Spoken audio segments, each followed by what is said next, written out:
So what I'm essentially going to do is I'm going to go through this short passage and talk about the details and how those details and why the author Joseph Heller wrote this section of the chapter the way he did.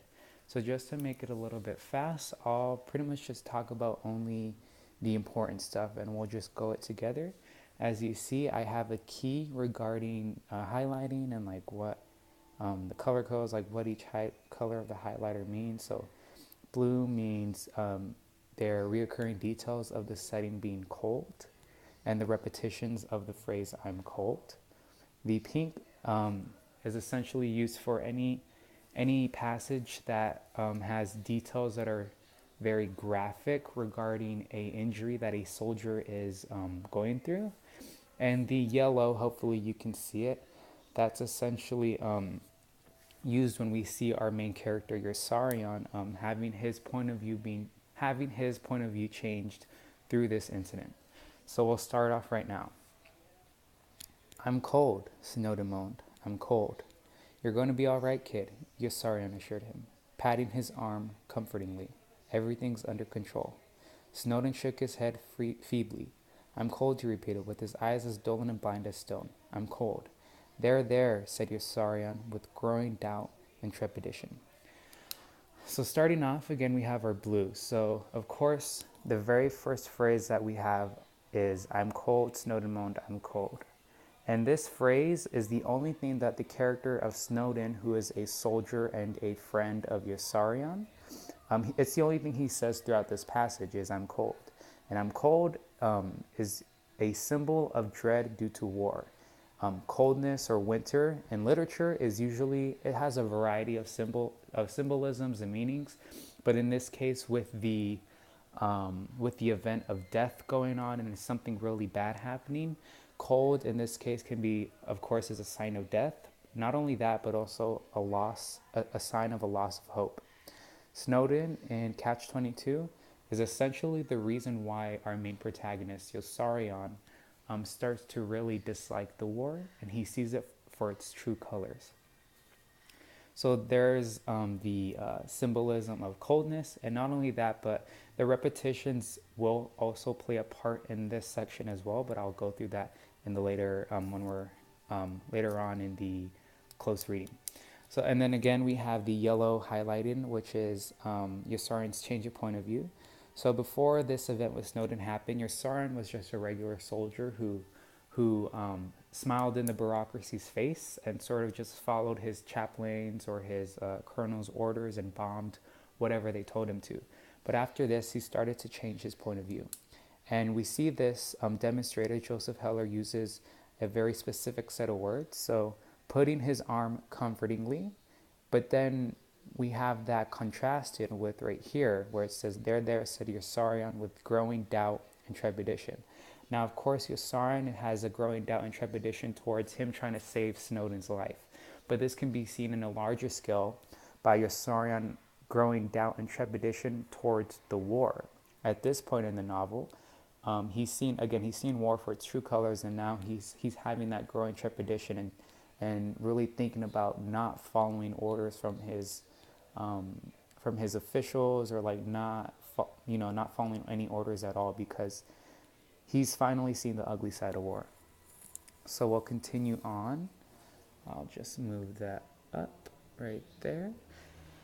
So then Yossarion felt his heart stop, then pound so violently he found it difficult to breathe.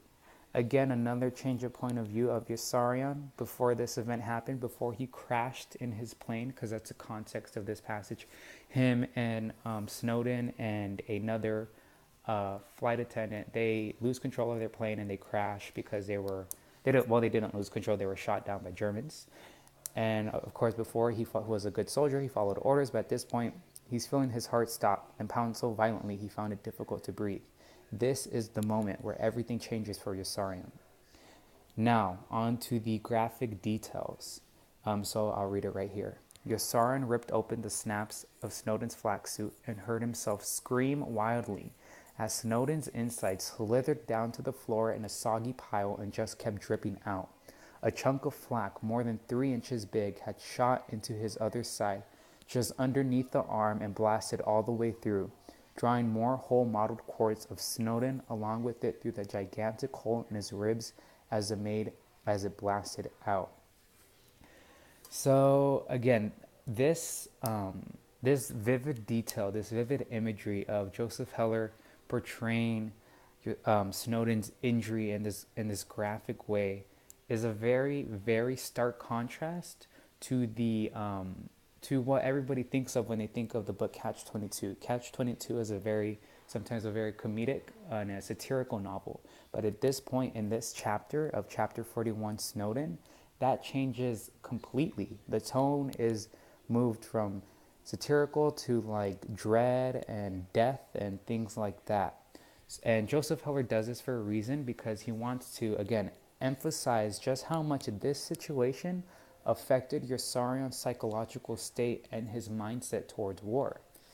You know, when he's describing his Snowden's insides slithered down to the floor in a soggy pile. You never read that much vivid detail when other characters in Catch-22 die.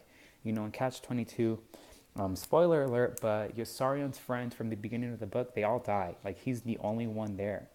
And when they die, it's never described in a way like Snowden's is. It's always a quick 2-sentence summary, pretty much, where, for example, Nately dies in a plane crash, and Nately, in the story, he was a pretty important character. He had an arc. He was a good man. But Joseph Heller just said, oh, he's dead one time. And he does that for a reason. Joseph Heller uses specific characters and puts them in like a very fast way of dying to emphasize just how that's how war works, and people come and go fast. But in this case, he wants to emphasize just how graphic this situation was in order to emphasize how Yossarion changed and why he changed and why the audience can understand that he changed. So again, this is the moment. All these details are used to change Yossarion's point of view of the war. So now we'll move on to the second page. So again, a lot more. Or well, I'll put this page back because the sentence continues. So Yossarion screamed a second time and squeezed both hands over his eyes. His teeth were chattering in horror. He forced himself to look again. So again, again, the yellow is used to signify Yossarion's change of his point of view of the war. And again, this is used to emphasize just how much Yossarion is affected by this. This is his first time experiencing live the horrors of war. It's right in front of him. He literally has Snowden's guts just pouring out. And it's traumatic to him, and this will carry on with him throughout the novel. It's the reason why he changes the way he does, and he wants to not follow orders from Colonel Cathcart, who is his squadron leader. This is the reason why. And this is a very interesting part as well. Here was God's plenty, all right, he thought bitterly as he stared. So to understand this, I didn't highlight this all because it doesn't really relate to any of the codes that I have. But it's good to know that in Catch-22, Yossarion is an atheist. He does not believe in God, and he even ridicules him in some points of the book.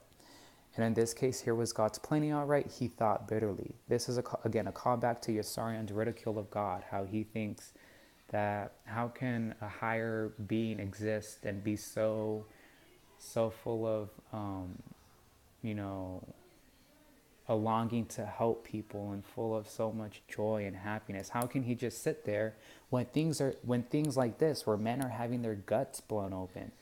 How can he just sit there and not do anything? Having a character so powerful and almighty. And it's sort of, again, I guess in this case, this is sort of like a satirical part where Joseph Heller is pretty much saying like, oh yeah, he's so almighty and powerful that he won't even do anything to help, or he'll let bad things like this happen to people. So again, this is sort of like a quick callback to a very important part in Catch-22, and a pretty important theme as well, like the idea that God has a soft voice, not literally, but God a lot of times is never there for some people when they really need them. when they really need God, a lot of times some people believe that he's not always there, and that is a cause for people losing their faith. And then again, we have more graphic imagery of Snowden just having his guts blown out, liver, lungs, kidneys, ribs, stomach, and bits of the stewed tomato Snowden had eaten that day for lunch. Again, lots of graphic imagery, but used to emphasize just how much this event has changed Yossarian and how it will affect him and carry on with him throughout the novel. More yellow highlights again. Yossarian hated stewed tomatoes and turned away dizzily and began to vomit, clutching his burning throat. Yossarian was limp with exhaustion, pain, and despair when he finished. This event is so brutal to him that it's just completely changing his point of view towards the war and his feelings towards the war. Again, as I said before, Snowden talks, but when he only talks, it's "I'm cold, I'm cold." Again, just a sort of a symbolism for the feeling of dread that carries on within war. And right here it says, Yossarian mumbled mechanically. Again, this is the point where Yossarian completely loses his hope towards war. Not necessarily his hope, but like his encouragement towards the war. His optimism is fading away. Because again, as we said before, in page 449, we start off with the quote, Yossarian assured him, patting his arm comfortingly. So again, at that point, he was pretty positive. But once he sees the horrors of war and how badly injured Snowden is, he mumbles mechanically. He's losing that hope. And then, of course, Yossarian was cold too and shivering uncontrollably. Now, of course, he is literally cold because they're out in the snow, but he's also figuratively cold. He's losing that sense of hope, as we said before. And he's relating to the way that Snowden is feeling, where they are both just losing their senses of hope towards a war. Again, more vivid imagery at the grim secret Snowden had spilled all over the messy floor. And at this point, this section of chapter 41, I think, is probably the most important in the book. Man was matter. That was Snowden's secret. Drop him out a window and he'll fall. Set fire to him and he'll burn. Bury him and he'll rot like other kinds of garbage. The spirit gone, man is garbage. That was Snowden's secret. Ripeness was all. So this pretty much sums up the entire chapter. What this means is essentially man was matter, that was Snowden's secret, drop him out a window and he'll fall, blah, blah, blah.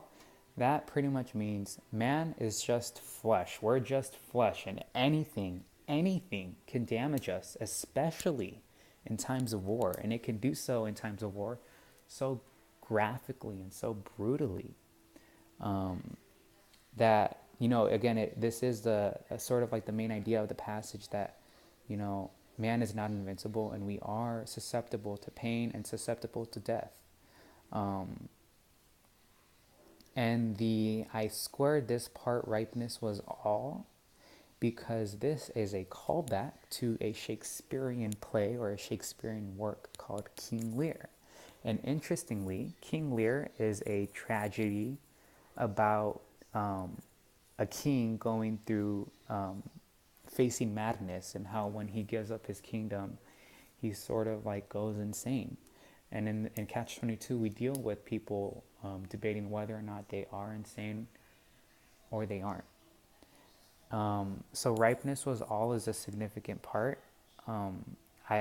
So essentially it has sort of two meanings. It can either mean ripeness was all. Essentially, you must be ready for your inevitable death. Ripeness was all. Saying, when a fruit is ripe, it's like young and it's like ready to go and like it's fleshy. By ripeness was all, it's pretty much saying like you have to be ready to die for your inevitable death. Like death is going to come to you and you must be prepared. And in that case, this can also mean like a very little sign of hope that Yossarian is going through. That because ripeness was all, and because man is just flesh, you need to savor every moment of life. Take it in and don't take it for granted. And we can see this in many characters, such as Yossarian's friend Dunbar, who states that he intentionally likes to do things that are boring because